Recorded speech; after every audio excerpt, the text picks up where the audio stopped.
আসসালামু আলাইকুম আমার ভাই ও বোনেরা, দেখো আমি ছাদ বাগানে লাউ গাছ লাগাইছিলাম। এই যে কি সুন্দর জাল দিয়ে দিচ্ছি, জালে বাইয়া বাইয়া উঠছে। এই যে মাশাল্লাহ একটা লাউ হয়েছে।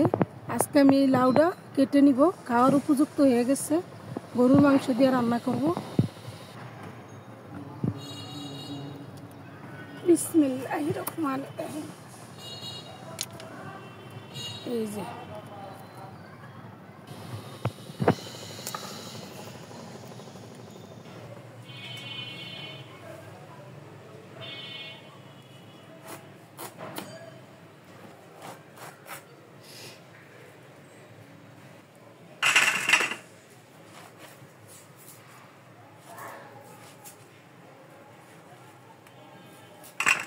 আসসালামু আলাইকুম আমার ভাই ও বোনেরা, আমি আমার গাছের লাউটা এভাবে কেটে নিয়েছি, একদম কচি লাউ। আর এখানে গরুর মাংসগুলা এতটুকু পিস করে নিয়েছি। এখানে 800 গ্রামের মতো মাংস নিয়েছি। আমি চলে যাব রান্না করার জন্য। আমার কড়াই গরম হয়ে গেছে, রান্নার জন্য তেল দিয়ে দেব। কয়েকটা আলু ভাজে নেব, লাউর সাথে দিব, একটু হলুদ দিয়ে দেবো। আমার আলু ভাজা হয়ে গেছে, উঠায় ফেলবো। কিছু পেঁয়াজ কুচি দিয়ে দেবো, গরম মশলা, তেজপাতা। আমার পেঁয়াজটা ভাজা হয়ে গেছে, আমি এক এক করে মশলা দিয়ে দেবো। এখানে পেঁয়াজ বাটা আধা কাপ, জিরা ধনিয়া বাটা হইল 2 টেবিল চামচ, আদা রসুন বাটা 2 টেবিল চামচ, শুকনো মরিচ বাটা 1.5 টেবিল চামচ,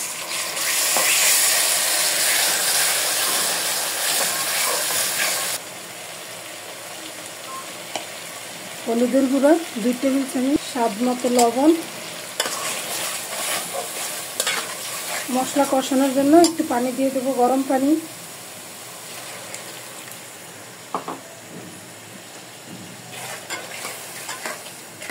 ভালোভাবে মশলাটা কষায় নিতে হবে।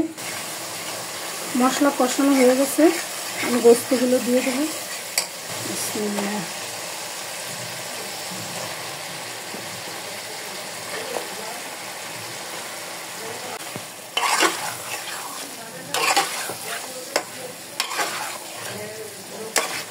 মাংস কষানোর জন্য একটু পানি দিয়ে দিলাম, দিয়ে দিব 10 মিনিটের জন্য। মাঝে মাঝে এসে নাড়াচাড়া দিতে হবে।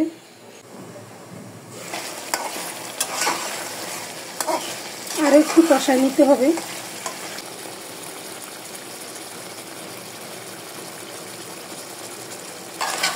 মাশাআল্লাহ একদম পারফেক্টভাবে কষানো হয়ে গেছে। আমার মাংসটা একদম ফ্রেশ মাংস ছিল। লাউ দিয়ে দেব,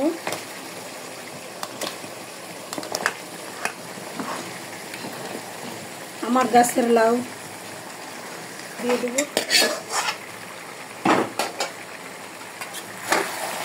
ভালোভাবে মাংসের সাথে মিশিয়ে নিতে হবে। কষানোর জন্য পানি দেওয়ার দরকার নেই, ঢাকনা দিয়ে দিব 5 মিনিটের জন্য।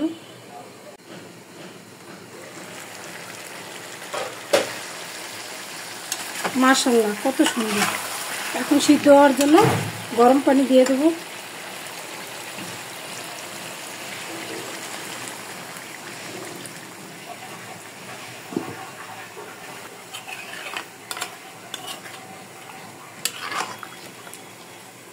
ঢাকনা দিয়ে দেব 15 মিনিটের জন্য।